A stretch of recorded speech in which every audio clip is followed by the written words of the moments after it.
Assalamualaikum teman-teman, saya Randy Adha, Sekilas IT. Alhamdulillah, hari ini saya upgrade PC yang saya pakai waktu itu dibeli dengan nabung juga. Dan saya pikir, investasi lah untuk ngedit video Sekilas IT. Dan Alhamdulillah benar-benar itu investasi banget lah untuk saya ya. Karena kurang lebih beberapa tahun ke belakang, dia menghasilkan beberapa ratus video YouTube yang saya upload ke Sekilas IT. Dan ya benar-benar investasi gitu kan. Alhamdulillah sekarang waktunya di 2022, sebetulnya ini niatnya 2023, tapi ternyata 2022 akhir udah lengkap komponennya. Ya udah saya gas aja gitu kan. Saya udah nggak sabar banget gitu kan, pengen cepet-cepet rakit dan pakai langsung si PC-nya gitu. Tapi PC yang dulu juga tetap masih berjalan dengan normal aja gitu. Dan ini saya investasi baru karena mungkin ya, siapa tahu nanti saya upgrade kamera, jadi ngeditnya 4K misalkan, jadi lebih berat. Makanya dari sekarang saya nyicil komponen lah. Alhamdulillah lah udah ada gitu komponennya. Oke, yang paling penting rakitan PC di sini adalah prosesornya. Karena di sini saya menggunakan Intel Core i7 13700K, Intel generasi terakhir untuk 2022 akhir ini ya, yang punya kode name Raptor Lake. Jadi si prosesor yang rilis di tahun 2022 akhir ini tuh dikatakan prosesor monster ya, baik dari Intelnya maupun dari si AMD-nya. Kenapa? Karena mereka si prosesor-prosesor ini tuh panas-panas banget gitu kan. Jadi kita harus terbiasa dengan suhu yang panas. Karena performanya juga buis. Wah, mantap lah pokoknya ya. Bahkan disinyalir prosesor Intel Gen 13 ini punya performa 27%.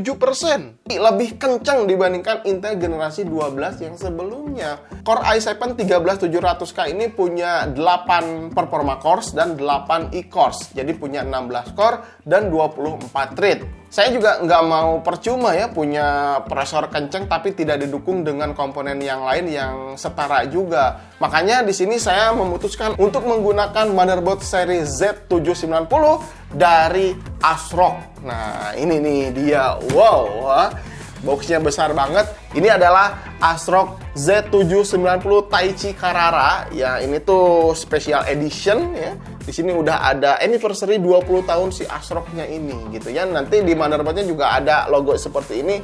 Jadi bukan hanya desainnya yang mewah, super kece, super elegan ya, dengan poletan batu marmer warna putih terus polet-polet batu marmer ini ya. Ya itu bonus lah ya, desainnya mewah itu bonus. Tapi fitur-fitur yang ada di dalamnya tentunya ini saya perlu banget. Tapi yang penting dari motherboard tentu VRM-nya untuk mendukung performasi prosesor. Nah, dia tuh didukung 2 konektor EPS 8 pin dan VRM design 27 power pass 24 plus 1 plus 2 dengan teknologi SPS Smart Power Stage for V-Core. Ya, tentunya di sini menggunakan controller kelas high-end yakni Renesas RAA 229131 dan untuk si mousepad-nya di sini menggunakan Renesas RAA 22010540. Ya udah jelas ya, kalau ditancap i9 13900K untuk overclock juga masih sangat sanggup si Z790 Taichi Carrara ini. Di pengujian ini, Mobo BIOS di versi 4.03. Lalu di BIOSnya saya setting fix voltage di setting ke 1,3 volt dan berjalan di XMP 3.0. Saya melakukan pengujian Cinebench R23, skor yang didapat menyentuh 30 ribuan. Wow ya, spektakuler nih, skornya yang tinggi jauh banget gitu meninggalkan Gen 12 ataupun Ryzen 7 7700 karena ini kelas mid-end ya pesaingnya. Terpaut sekitar 30%-an. 12700K hanya di 22 ribuan dan 7700X hanya mendapatkan 19.800-an. Ya memang sih suhu prosesor di sini menyentuh 109 derajat Celcius dengan power konsumsi watt menunjukkan 276 watt ya untuk si prosesornya ini. Ini cukup panas dan tinggi, dan disinilah peran VRM motherboard harus sakti ya untuk menjaga tetap stabil si prosesor saat bekerja full load. Tapi ketika saya lihat di sini suhu motherboard tuh masih geli-geli gitu ya, masih adem-adem aja gitu, belum kerasa ada apa-apanya. Mungkin berkat dukungan heatsink VRM yang ditambah fan yang ada di dalamnya. Saya penasaran nih, saya coba lagi di stress test Prime 95 selama 12 menit ya kurang lebih untuk memicu panas lebih gitu ya, dan ini tentunya berhasil. Suhu bisa sampai merah nih, 114 derajat Celcius. Dengan power package-nya tembus 328 watt. Namun VRM masih tetap adem-adem aja. Ini jelas ya, pembuktian Z790 Taichi Carrara siap disiksa lebih ekstrim lagi. Oh iya, tambahannya di sini saya menggunakan Cooler Master Liquid Illusion 360.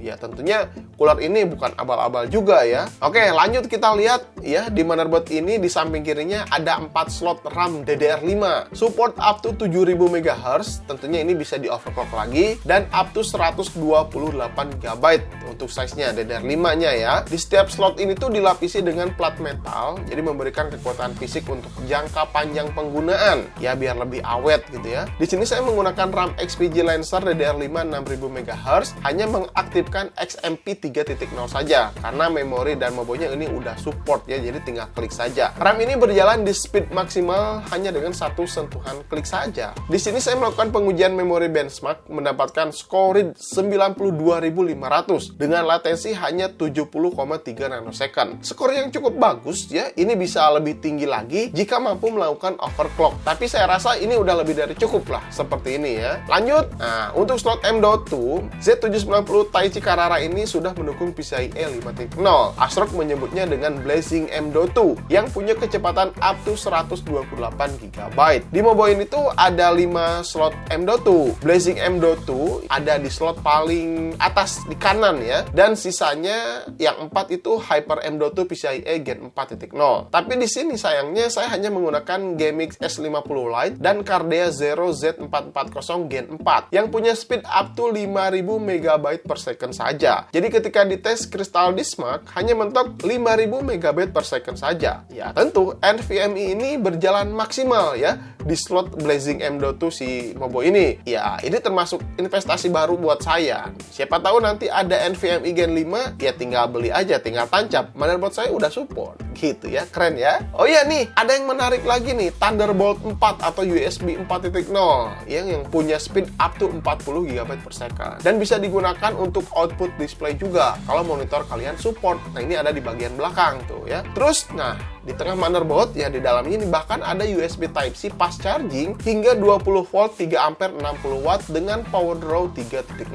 Namun, ini harus dibantu dengan daya power supply 1x6 pin supaya si power draw 3.0 ini bisa berjalan. Dan tentunya ini bisa bermanfaat. Misalkan kalian mau ngecas handphone untuk fast charger, ya tinggal colok aja di USB-nya sini ya, pakai Type-C. Jadi bisa fast charging, bisa lebih cepat ngecasnya. Atau ngecas laptop juga bisa di sini. Wih, keren banget ya. Jadi multifungsi nanti si PC-nya. Terus yang paling menarik menurut saya sih ada USB Lightning Gamer. Nah, ini di bagian belakang juga ya. Nih, ada yang warna kuning nih, ada 2 slot USB warna kuning. Fungsinya, jika peripheral kita dicolok ke sini, bakalan mengurangi delay pada peripheral tersebut. Misalkan nih, mouse atau keyboard ya, atau headset. Mouse nih, saat diklik respon pada program tuh jadi lebih cepat. Contohnya saat main game FPS. Ketika diklik mouse-nya ya, respon menembak tuh bakalan lebih cepat. Ini bermanfaat banget untuk para pro gamers. Saat dipakai turnamen misalkan, supaya meningkatkan skill bermain gamenya, tentunya ini bisa bermanfaat lah gitu ya,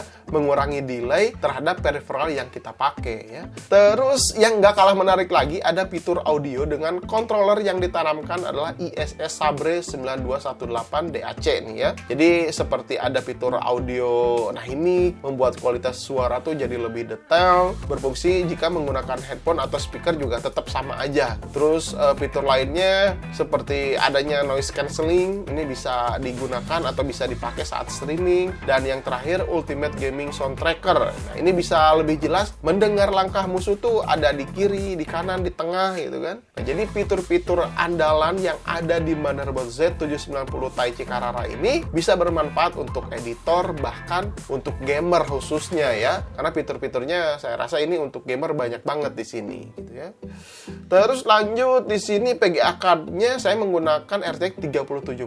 Saya rasa ini udah cukup lah ya. Untuk saat ini saya pakai main game dan editing video masih sangat cukup sekali lah ya. Dan untuk dukungan power supply yang stabil, saya percayakan ke power supply FSP Hydro G Pro 850 watt. Karena fitur-fitur proteksinya ya memang saya udah uji, saya udah coba sendiri gitu kan. Bisa diandalkan lah ya. Pengalaman pribadi saya pakai power supply dari FSP di beberapa rakitan PC beberapa tahun ke belakang, semuanya sampai saat ini aman gitu ya. Terus untuk pengujiannya sih nggak terlalu banyak ya. Paling perbedaan antara PC saya yang lama dan PC saya yang baru. Seberapa cepat perbedaannya? Oke, pertama tes blender CPU dulu nih. PC lama yang saya pakai menggunakan i5 10500. Ini berhasil merender dengan waktu 5 menit 1 detik. Sedangkan Core i7 13700K ini hanya 1 menit 44 detik saja. Oh, keren ya. Lanjut pengujian render video sekelas IT 1080p 120 fps. PC lama saya membutuhkan waktu sekitar 12 menit 1 detik dan 13700K hanya 6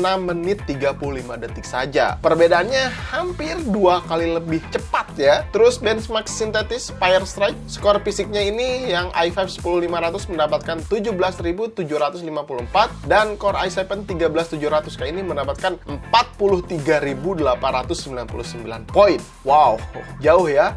Terus di TimeSpy 10500 ini hanya mendapatkan 6.624 saja, sedangkan 13700K ini mendapatkan 21.241 poin. Hampir 4 kali lipat ini ya, lebih besarnya ya. Oke, terus di pengujian gaming tentu perbedaannya sangat jauh sekali lah ya. Saya nggak terlalu banyak bandingin gaming, yang pasti ini udah gas aja gitu di resolusi 1080p, bahkan 1440p juga. Tapi yang penting 13700K ini nggak sepanas tadi ya saat pengujian Prime 95 benchmark yang lain. Kalau lagi main game mah suhunya ya anteng-anteng aja di 60, 63 gitu kan. Tuh lihat, kalian bisa lihat di layar ya. Jadi kalau misalkan ini tadi sampai merah-merah gitu karena benchmark yang berat gitu, makanya suhunya lebih tinggi. Tapi kalau main game-game ringan kayak gini mah ya suhunya juga adem-adem aja gitu. Mantap ya.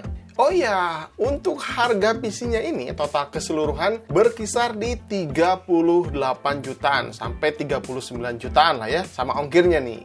Sedap-sedap ngeri juga ya totalnya. Soalnya mau bawa ASRock-nya aja Z790 Taichi Carrara ini ada di sekitar 9 jutaan lebih. Ya, tapi sebanding lah ya dengan fitur yang diberikan, desainnya elegan, dan ini edisi spesial juga gitu, anniversary 20 tahun ASRock gitu ya.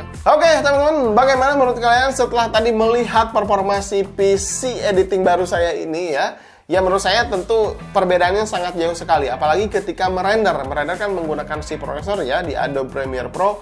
Ini sudah sangat terasa sekali, apalagi ketika main game. Wah, ini udah jangan ditanya lagi lah ya. Jadi memang benar ya, saya lihat di sini cukup kaget juga. Suhu prosesor yang dihadirkan atau yang dikeluarkan oleh Core i7 Gen 13 ini panas banget. Jadi kalau kita menggunakan motherboard yang biasa-biasa aja atau yang low end, yang PRM-nya biasa-biasa aja, kayaknya ini bakalan kewalahan. Makanya si Z790 Taichi Carrara ini menurut saya sangat pas sekali ditanamkan Core i7 13700K. Apalagi untuk jangka panjang seperti saya ya. Saya investasi lah di PC ini 5 tahun ke depan supaya bisa tetap lancar ngeditnya, tidak ada kendala pas dipakai kerja. Jadi ketika ngedit tiba-tiba mati, tiba-tiba nge-restart, itu kan ngeganggu kerjaan gitu kan. Akhirnya kita jadi males, nggak jadi tuh kerjaannya, nggak beres-beres. Makanya ya investasi terbaik ya di PC ini ya untuk konten kreator seperti saya sih khususnya ya. Jadi kerjaan-kerjaan saya ketika ngupload video, ngedit video bisa tetap lancar.